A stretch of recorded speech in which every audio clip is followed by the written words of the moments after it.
A boy is running down a stairwell. It's night in Jiamusi, an industrial city in northeast China. The building is old, the concrete is cold, and he is barefoot. He doesn't stop to breathe. He doesn't look back. A few minutes ago, he was locked in a small rented room that smelled of rot. The windows were covered. The door was bolted. On the floor, he saw the bodies of other boys who never walked out. He crashes out into the winter street and grabs the first phone he can find. His hands are shaking so hard he can barely press the buttons, but he manages one call: the police. He can't give them much, no full name, no long story, just an address and one sentence: there are dead children inside. When officers break open the door at that address, they know at once this is not a false alarm. 4 decomposing bodies of boys, containers with human remains, piles of children's clothes, dozens of small shoes with no owners. This is not an accident. This is a killing room. The man who lived here is named Gong Runbo. For almost a year, he has been walking into local internet cafes, paying for boys' game time and leading them out one by one, while their parents worked late and their disappearance reports piled up in different offices. Tonight, because one boy managed to run and make a phone call, the city finally sees what has been happening in the middle of its own streets. This is the story of how a convicted child rapist was released back into a city full of unsupervised kids, and how long it took before anyone realized that the quiet man at the computer in the corner was the reason so many boys never came home. To understand how Gong managed to do this, you have to look at where he did it. Jiamusi is an industrial city in China's Heilongjiang province, with long winters, aging factories, and entire districts of cheap rentals. In the mid-2000s, the city is under economic pressure. Factories cut jobs, wages are low, and many parents survive only by working long, irregular hours. That reality leaves children with a lot of time on their own. Parents leave home before sunrise and return after dark. Schools control what happens during lessons.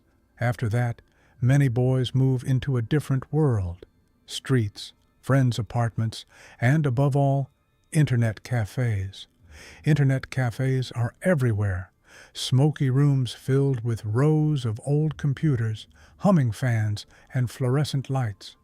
On paper, minors are not allowed inside. In practice, if a child has enough cash for a few hours at a screen, very few owners are interested in checking age or documents. Walk into a typical cafe in Jiamusi around 2005, and you see boys as young as 10 or 11 sitting next to adults, playing online games, watching pirated movies, chatting with strangers. Staff are focused on keeping machines running and getting paid. They are not tracking who came alone, who left with someone, and where they went afterwards. For most kids, this place is just a cheap escape from cramped apartments and family stress. For a man like Gong, it is something else: an open catalog of vulnerable targets. Boys from poor families, often unsupervised, hungry for attention, games, anything that looks like a gift. In that environment, a quiet adult who buys them an extra hour or a snack doesn't look dangerous. He looks like a stroke of luck. That gap between written rules and real life is the first crack in the system. Gong steps straight into it. Very little that can be fully verified is known about Gong Runbo's childhood. He was born on July 6, 1973, in a country changing fast. Factories opening and closing, families moving, rules shifting. His family background, school years, and early behavior are largely missing from official sources. Some later reports claim he witnessed a violent incident in his family when he was young, but that story appears only in secondary reporting, not in court records, and cannot be treated as a proven explanation for what he will later do. What is clear begins in the mid-1990s. In October 1996, Gong is arrested for a serious crime against a 15-year-old girl. A Chinese court convicts him and sentences him to 8 years in prison. From that moment, he is officially recorded as someone who has already crossed a line into dangerous behavior towards minors. Inside prison, he becomes one more name in a huge system. There is no public record of specialized treatment or a detailed supervision plan prepared for his release. He serves his fixed term. In 2004, he is freed. When he walks out, he returns to a world full of unsupervised children and internet cafes, with almost no one actively watching what he will do next. There is no strict, risk-based monitoring that keeps him away from places where minors gather. On paper, he has paid his debt. In practice, a man with a known history of harming a teenager is placed back into a vulnerable environment with minimal oversight. Gong goes back to Jiamusi and rents a small, cheap apartment in a poor neighborhood. To neighbors, he looks like a quiet, solitary tenant who pays his rent and doesn't make trouble. In buildings like this, people are busy, tired, and focused on their own lives. Very few are asking what a man like him does with his time. After his release, Gong spends more and more time in internet cafes. At first glance, he is forgettable, an unremarkable man in a jacket, sitting at a computer like everyone else. He plays games, browses websites, drinks cheap tea, but while he looks at his screen, he is also watching the room. He learns the rhythms of the boys who come there, who arrives without parents, who stays until closing, who counts coins before buying more time. He notices which kids linger after their credit runs out, hoping for one more game. He sees who clearly has nowhere else to be. Little by little, he shifts from anonymous background figure to familiar regular. He pays for an extra hour when a boy's money runs out. He buys snacks or something to drink. He jokes, helps with a game, gives the impression of an easygoing adult who understands their world and doesn't demand anything in return. In a city where many adults are absent, strict, or exhausted, that kind of attention feels like a relief. Once he has built that basic trust, he offers something more. He suggests continuing the game somewhere quieter, on his own computer at home, without all the noise and lag. He mentions food, warmth, movies, a place to hang out without staff telling them to leave. To a boy who has already accepted small gifts, that invitation can feel like an opportunity, not a threat. When Gong leaves the cafe with a boy, almost no one reacts. Staff are used to seeing adults and children come and go together. Other customers are deep in their own screens. There is often no camera pointed at the door, no logbook of who leaves with whom. Gong doesn't need to sneak. He simply walks out, using a blind spot everyone has learned to ignore. From around March 2005, this becomes his routine. Choose a boy, build trust, walk him out, disappear into the stairwells and corridors of a rental block. Chairs at home and at school sit empty. For months, those absences are treated as separate dramas, not as acts in the same story. Gong's apartment is the opposite of the internet cafes he uses as a hunting ground. There are no bright screens and crowded rows of computers here, just a small, closed-off room where he controls everything. The walls are plain. The furniture is basic. A bed or thin mattress, a table, maybe a few chairs. It looks like a place where a single man lives on very little money. But the details don't match a normal life. There are children's clothes that clearly don't belong to one child, different sizes of shirts, trousers, and jackets. On the floor and in bags lie small shoes in several sizes and styles, some worn down, some almost new. For a man who lives alone and has no children of his own, there is no innocent reason to have so many. Over roughly a year, from March 2005 to February 2006, this room turns into the center of his crimes. Official investigations later confirm that 6 boys, roughly between 9 and 16 years old, are brought here and never leave alive. At least 5 more minors around 12 or 13 are taken into this space, harmed, and eventually let go. For the boys who die, this apartment is the last place they see. For the ones who manage to leave, it becomes a memory they will spend years trying to keep at a distance. Inside these 4 walls, Gong has complete control. Once the door is closed and locked, there are no witnesses. The curtains are drawn. Neighbors are used to ignoring sounds and smells in a building where many people live close together. If a child realizes he is in danger, there is no obvious safe person to run to. As time passes, the room fills with traces of what has been happening. Children's clothes and shoes accumulate. The air becomes heavy with a smell that is hard to explain away if you know what you're looking for, but easy to ignore if you don't want to think about it. From the outside, this is just another poor apartment in a tired building.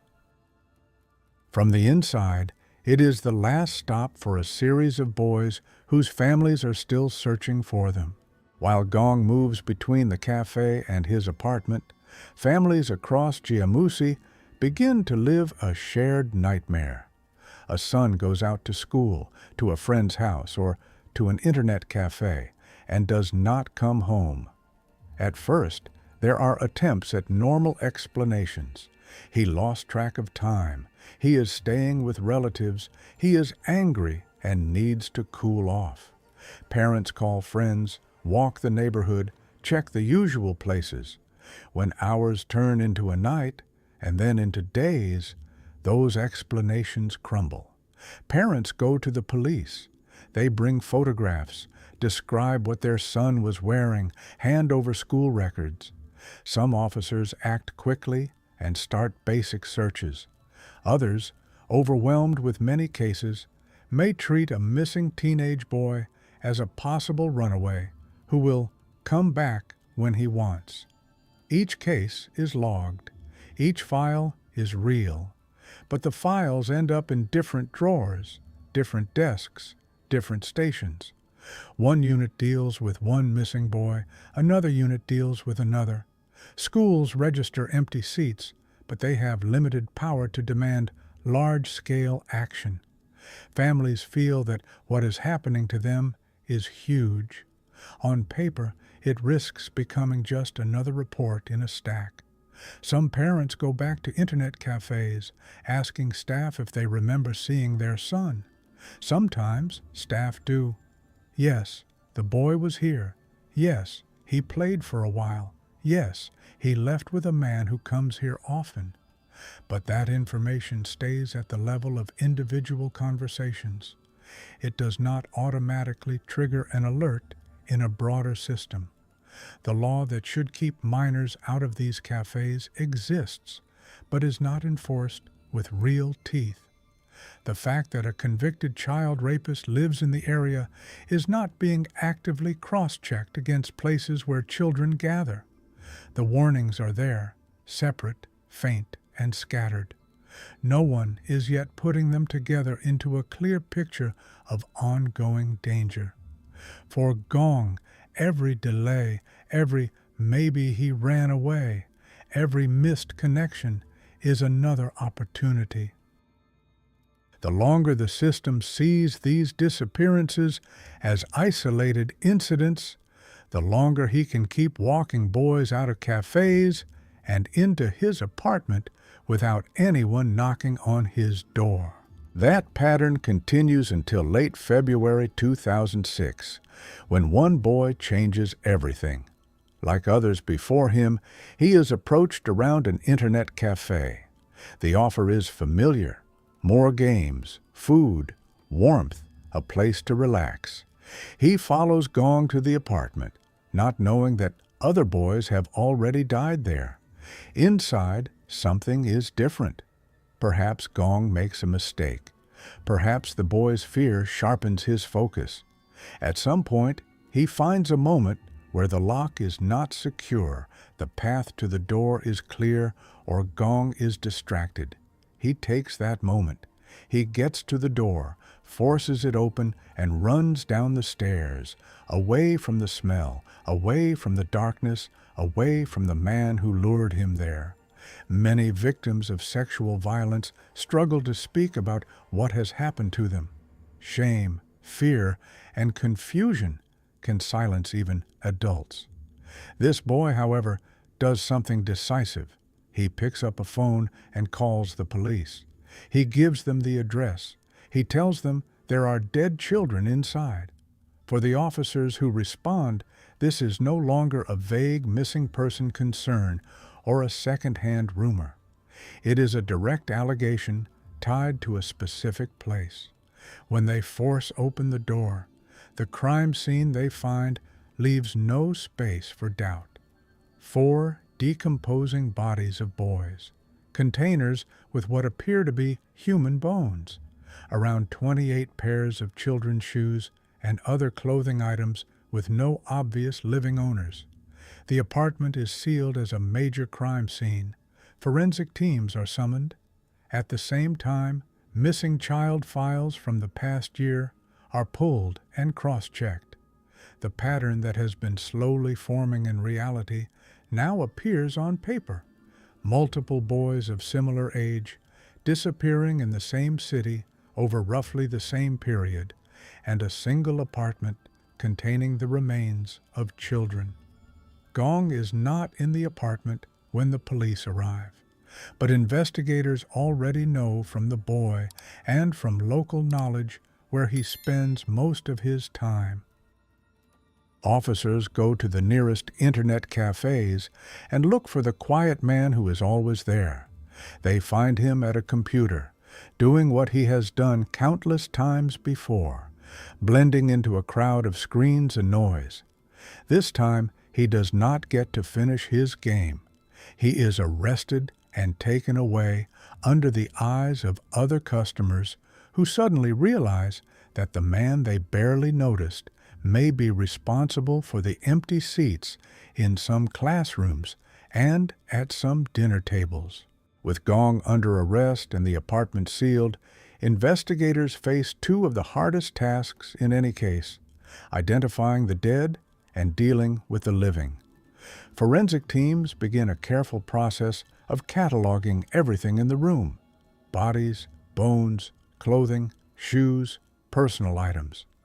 DNA samples are taken from the remains and compared with the families of missing boys. Dental records and other identifiers are used when possible. Over time, investigators officially confirm 6 murdered victims, 6 boys between roughly 9 and 16 years old, killed between March 2005 and February 2006. Among those publicly named in Chinese reports are boys like Wu Shutian, Ma Qianli, Bai Jinlong, and Jiang Fuyuan, whose lives were ordinary and unremarkable until they ended in that apartment. At the same time, police must deal with the pile of children's shoes and clothes. Around 28 pairs of small shoes are recovered, along with other garments. To try to match these items to real children, officers ask parents of missing boys to come in and look at what was found. For many families, this is one of the most brutal moments of the entire process. Imagine being led into a room where rows of shoes and clothes are laid out on tables and the floor. You are asked if you recognize anything. Some parents say no with a mixture of relief and guilt. Others freeze, hesitating over a pair of shoes that look exactly like the ones their son wore. Sometimes it is the right size and style, but there is no scientific way to prove ownership. Shoes and clothes without DNA or direct links to remains are emotionally powerful but legally ambiguous. In the early days after the arrest, some media reports claim that Gong may have killed up to 28 children, based largely on the number of shoes. As the forensic work progresses, officials push back.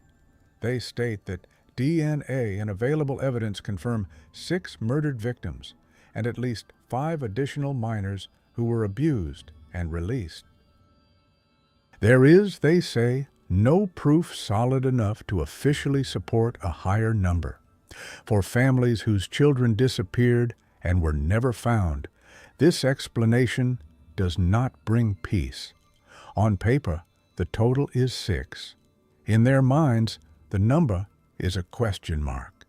They look at the shoes, at the apartment, at the timeline, and they live with a doubt that statistics cannot fully resolve. As the case becomes public knowledge, anger spreads quickly.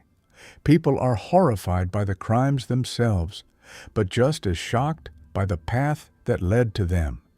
A man with a prior conviction for raping a minor was released, not closely monitored, and allowed to live near schools and internet cafes. For almost a year, boys disappeared in the same city while he spent his days and nights in places full of children. In response, Chinese authorities do something unusual. They admit serious failures. Senior public security officials publicly acknowledge that mistakes at different levels may have contributed to the deaths of 6 children. They point to slow responses to missing child reports, weak communication between schools and local police, and poor enforcement of existing regulations that were supposed to keep minors out of internet cafes.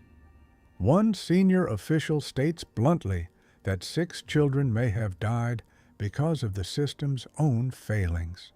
It is a rare, open confession of institutional responsibility.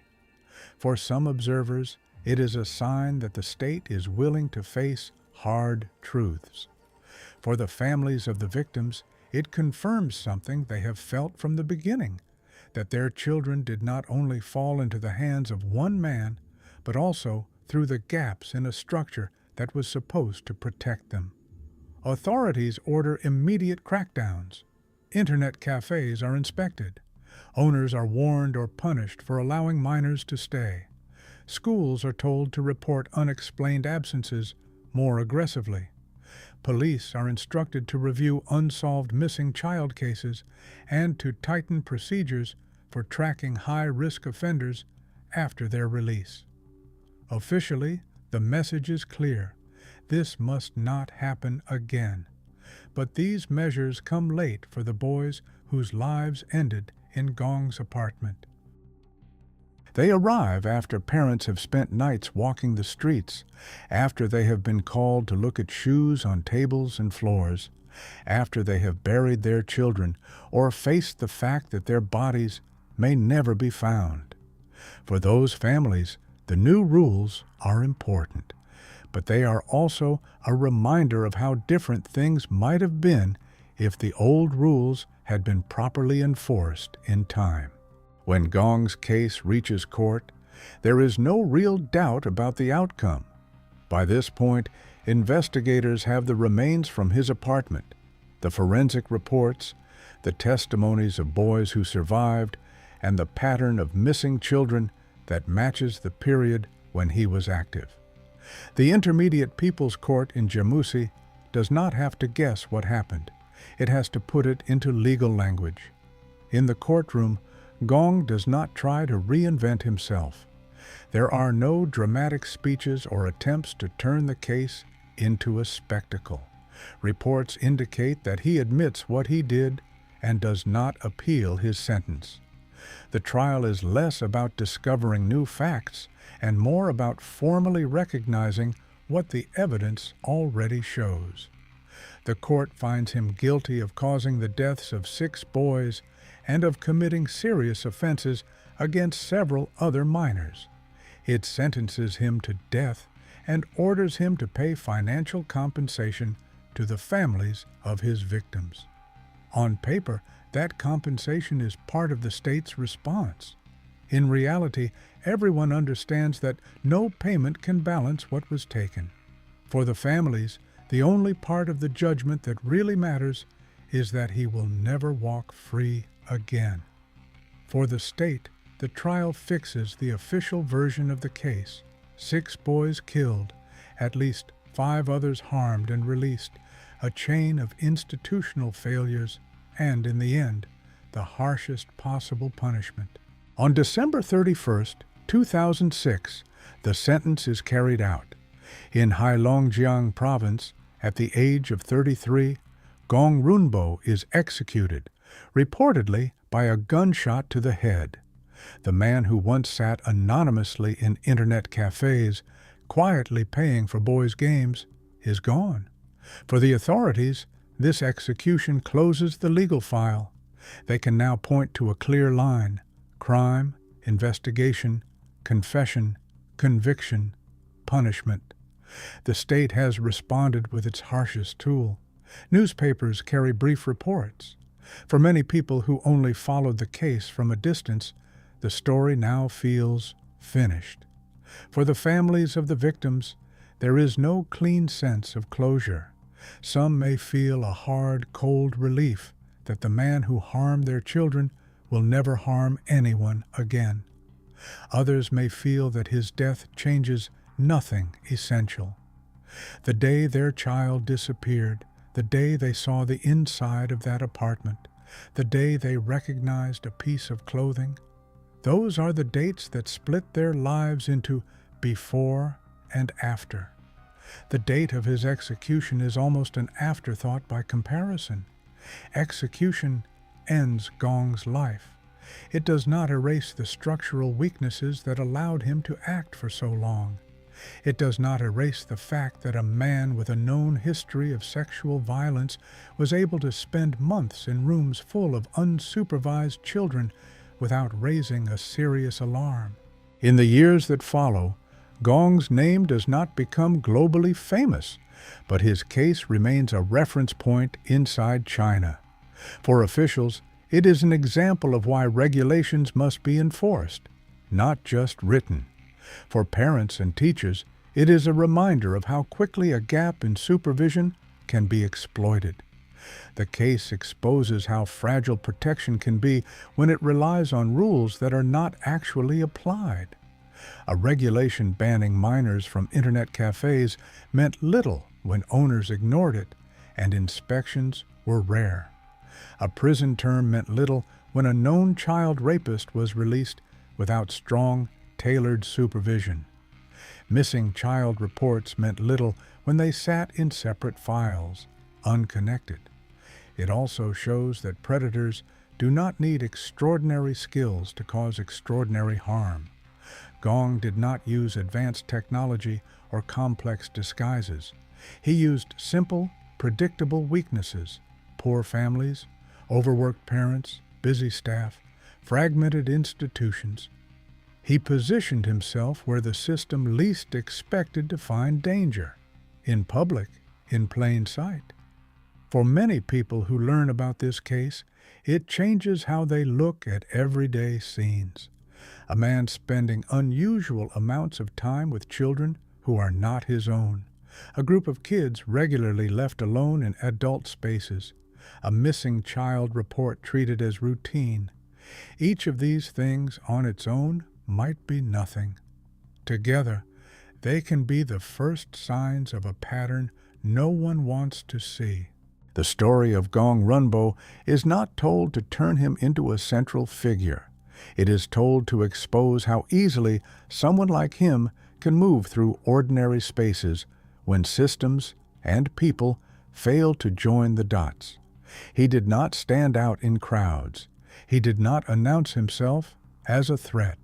He was a quiet man in a cheap jacket, buying game time for boys whose parents were at work.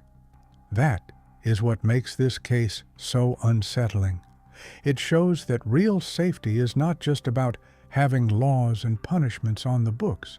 It is about whether those laws are enforced, whether known risks are tracked, whether missing child cases are taken seriously from the first hours, and whether adults are willing to ask uncomfortable questions about what they see. Nothing can bring back the 6 boys whose deaths were officially confirmed, or fully answer the questions of families who still do not know exactly what happened to their children. Executing Gong removed the immediate danger he posed, but it did not answer the deeper question: how many chances were there to stop him earlier, and would those chances be recognized if a similar threat emerged today? In the end, this story is less about one man and more about the cracks he walked through. Cracks made of poverty, overwork, indifference, weak enforcement, and fragmented information. If those cracks remain, someone else can step into them. The real test for any city that hears this story is simple. If a man like Gong appeared here, now, moving between our cafes, our schools, and our rented rooms, would we see him in time, or only after a boy runs barefoot down a stairwell, desperate to make a phone call?